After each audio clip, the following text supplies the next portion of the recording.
Pour les mariages, les heureux mariés.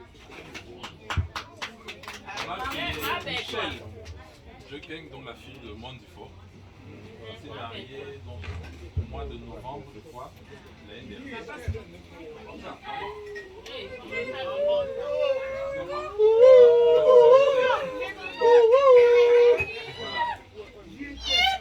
Tu étais en novembre, hein? Voilà. Nous y étions. Voilà, un très beau mariage. Très beau mariage. Donc c'était l'occasion. Il y avait les échos jusqu'à ce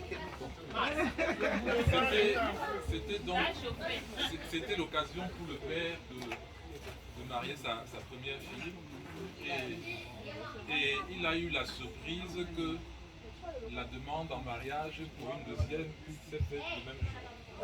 Waouh! On aura un deuxième mariage chez lui. Voilà. Gaël. Gaël, normalement c'est pas. Ensuite, deuxième. Ça c'est en décembre.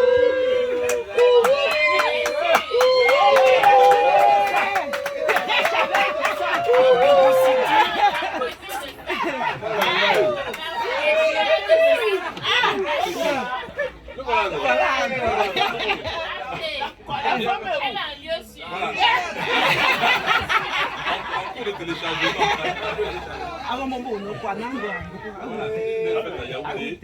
En décembre, il nous avait annoncé dans ce mariage au congrès précédent. Ça s'est réalisé.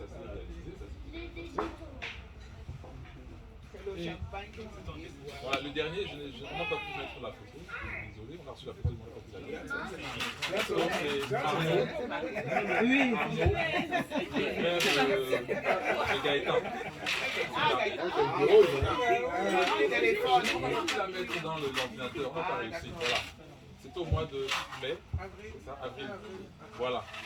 Donc c'est tout ce que j'ai comme mariage. Qui d'autre s'est marié? Ah oui, ça, j'ai oublié quelqu'un ou pas? Non? Oui, mais il y a Stéphane qui s'est marié, mais peut-être c'était avant. C'était avant. C'était avant. Oui, Stéphane s'est marié bien avant. Avant le congrès. Oui. Non, c'est tout pour les mariages. Et on déclare les futurs mariages ou Comme ça, on se prépare. On a déjà un mariage de jour. On a déjà le mariage du Canada. Le deuxième s'annonce. Voilà. Les naissances, je n'ai pas. Oui. Le conseil d'administration, c'est un grand outil, celui certaines sommes chaque mois, mais on fait la moitié. Et l'autre moitié, c'était justement pour faire des projets. Et donc, on s'était dit, on ne s'y connaissait pas, donc on voulait aller en groupe pour avoir une somme suffisamment importante, ça que chacun ait 5 millions. Donc, on s'est renseigné, on a voulu faire le débat. Et la question s'est posée, on part sur quoi? Donc, on est parti sur le poulet pour plusieurs raisons. La première raison, c'est que c'est l'une des viandes qui est mangée quasiment par tout le monde et partout en chaque saison. À l'inverse du porc, par exemple, il y a les musulmans qui n'en mangent pas, certains qui ne supportent pas. Le poulet est mangé par tout le monde à toutes les occasions, que ce soit à l'école, que ce soit pour les fêtes. Donc l'idée du poulet nous a orienté vers le poulet. Ensuite, lorsqu'on fait le poulet, il y a plusieurs options. Soit le poulet de chair, donc qui est sur la consommation, soit les pondeuses. La problématique des pondeuses, c'est le temps que ça met. Les pondeuses mettent hyper long, le temps de les nourrir, ensuite elles passent en termes de production, il faut compter au moins 6 mois pour qu'elles puissent commencer à pondre des œufs. A l'inverse du poulet d'échelle, le production est très rapide, en 45 jours normalement, maximum on a finalisé une vente. Donc c'était aussi en termes de rapidité, de voir si on rentre ou pas dans nos frais. Non, c'est parce qu'en fait, Anaëlla, elle voulait qu'on fasse la chorégraphie, moi je voulais faire la chorégraphie. FAO qui disait que la consommation moyenne de poulet, je crois que c'était en 2018 que l'étude avait été faite, était de 5 kg par habitant par an.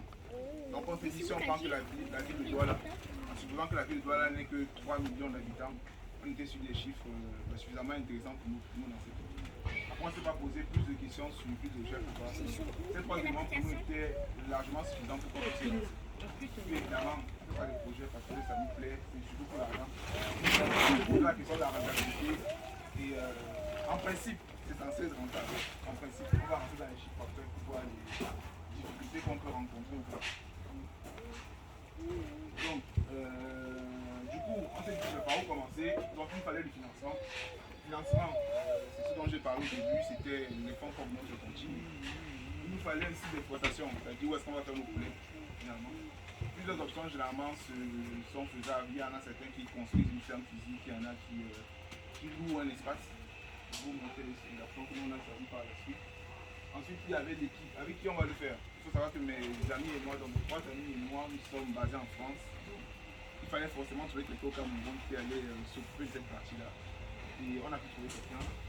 L'outil de production, donc ce sont les poussées en question qui sont notre matière première. Et ensuite, tout ce qui va avec les équipements, l'alimentation et puis tout ce qui est un peu sanitaire.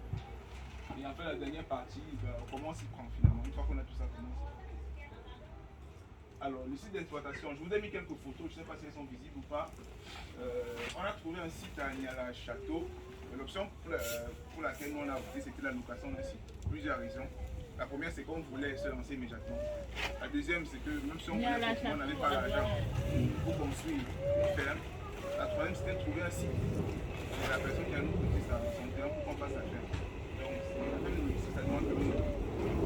Donc, nous, on était par exemple, c'était à chercher des espaces. On avait trouvé un terrain à Château pour justement des fermes qui étaient déjà aménagées. Donc, on est parti.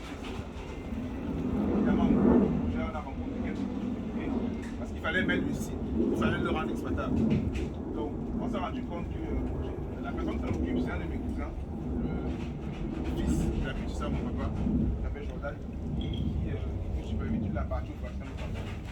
Donc, on avait un problème avec les ailes au Cameroun, on lui avait parlé de la mémoire rapidement, mais il n'a pas regardé en détail ce que ça a impliqué comme.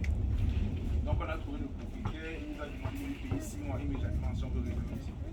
Donc on a payé les 6 mois. Et ensuite, lorsqu'on a foutu l'exploitant, on s'est rendu compte qu'il y avait des travaux à faire. Il y avait des planches à changer. Il y avait, étant donné que des fois les pluies sont très fortes, il y avait des bâches, des sacs de sable comme souvent on fait la fondation qui s'était écoulée, donc il fallait la remplacer. Il y avait des grillages à changer. Il y avait des bâches à racheter, à remettre au prix parce que le climat, la pluie, des fois c'était exploitable en l'état. Il y avait aussi les tôles à changer parce qu'il y avait les tôles qui étaient percées. Donc quand mon ami est allé voir la première fois, il ne pleuvait pas. Donc il ne s'est pas rendu compte. Et donc quand celui qui au Cameroun est allé voir, il est parti heureusement qu'il pleuvait. Donc il s'est rendu compte qu'il y avait toute une partie qui était complètement noyée. Donc on a dû changer les tôles, on a dû niveler le sol pour mettre tout au même niveau.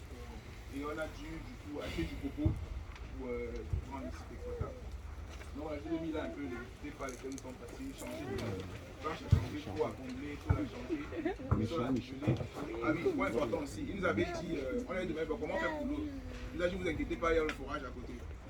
Sauf qu'il n'a pas dit que le forage, c'est un camp militaire en fait, c'est un camp militaire de l'armée. Donc évidemment, chaque militaire que tu vois te menace. Donc on a dû payer aussi pour qu'il nous donne, pour qu'il nous permette de brancher notre tuyau sur le château d'hôtel, il va limiter en eau. Voilà. Le site, qu'est-ce qu'on a dit?